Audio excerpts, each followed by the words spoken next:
Hello friends, ഇന്ന് ഞാൻ ഉണ്ടാക്കാൻ പോകുന്നത് സാൽമൺ കറിയാണ്. പ്രവാസികൾക്കൊക്കെ അറിയാവുന്ന ഒരു ഫിഷാണ് സാൽമൺ. അപ്പം ഈ സാൽമൺ എങ്ങനെ നമുക്ക് കുടംപുളിയിട്ട് കറി വെക്കാമെന്ന് നോക്കാം. സാൽമൺ കറിക്ക് വേണ്ട ഇൻഗ്രീഡിയൻസ് എന്തൊക്കെയാണെന്ന് നോക്കാം. ഞാൻ 1/2 കിലോ സാൽമൺ ചെറുതായിട്ട് കട്ട് ചെയ്ത് വാഷ് ചെയ്ത് വെച്ചിട്ടുണ്ട്. പിന്നെ നമുക്ക് വേണ്ടത് ചതച്ച് വെച്ച ഉള്ളി, 3-4 അല്ലി വെളുത്തുള്ളി ചതച്ചത്, കുറച്ച് ഇഞ്ചി ചതച്ചത്, 3 പച്ചമുളക്, പിന്നെ കുടംപുളി, ആവശ്യത്തിന് കറിവേപ്പില, ഒരു തക്കാളി ചെറുതായിട്ട് കട്ട് ചെയ്തത്. ഇതിലേക്ക് വേണ്ട പൊടികൾ എന്തൊക്കെയാണെന്ന് നോക്കാം. 1/4 ടീസ്പൂൺ മഞ്ഞൾപ്പൊടി, 4 ടീസ്പൂൺ മുളക് പൊടി, 2 ടീസ്പൂൺ മല്ലിപ്പൊടി, 1 ടീസ്പൂൺ കുരുമുളക് പൊടി. പിന്നെ നമുക്ക് വേണ്ടത് കടുക്, ഉലുവ, ഉപ്പ്, എണ്ണ ആവശ്യത്തിന്. അപ്പോൾ നമുക്കിത് സാൽമൺ കറി ആക്കുന്നത് എങ്ങനെയാണെന്ന് നോക്കാം. ചൂടായ എണ്ണയിലേക്ക് നമുക്ക് അല്പം ഉലുവ ഇട്ട് കൊടുക്കാം. ഉലുവ ഒന്ന് പൊട്ടിയതിന് ശേഷം നമുക്കതിലേക്ക് കടുക് ഇട്ട് കൊടുക്കാം.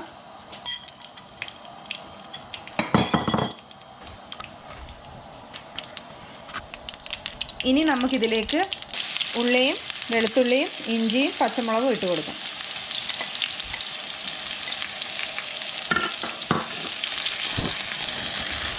ഇഞ്ചിയും പച്ചമുളകും വെളുത്തുള്ളിയും നന്നായിട്ട് മൂക്കുന്ന വരെ നമുക്കൊന്ന് ഇളക്കി കൊടുക്കാം.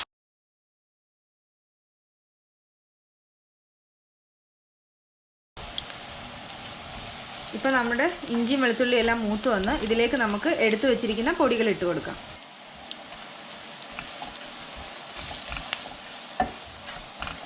എപ്പോഴും നമ്മൾ പൊടികൾ ഇടുമ്പോൾ തീ കുറച്ച് വെക്കണം. പൊടിയൊക്കെ ഏകദേശം നന്നായിട്ട് മൂത്ത് വന്നിട്ടുണ്ട്. ഇതിലേക്ക് നമുക്ക് തക്കാളിയും കുടംപുളിയും ചേർത്ത് കൊടുക്കാം.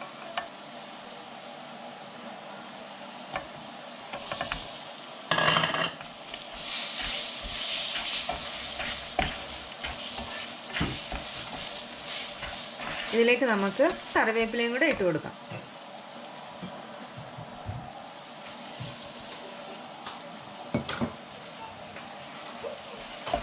ഇനി നമുക്ക് ആവശ്യത്തിന് വെള്ളം ഒഴിച്ചു കൊടുക്കാം.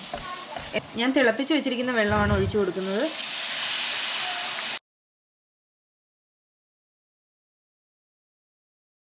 ഞാൻ വെള്ളം ഒഴിച്ചു കൊടുത്തിട്ടുണ്ട്.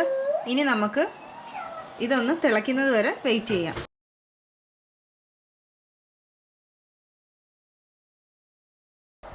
ഇപ്പം നമ്മുടെ കറി നന്നായി തിളച്ച് വന്നിട്ടുണ്ട്. അതിലേക്ക് സാൽമൺ ഞാൻ ഇട്ട് കൊടുത്തിട്ടുണ്ട്. ഇനി നമുക്ക് ആവശ്യത്തിന് ഉപ്പ് ചേർക്കാം.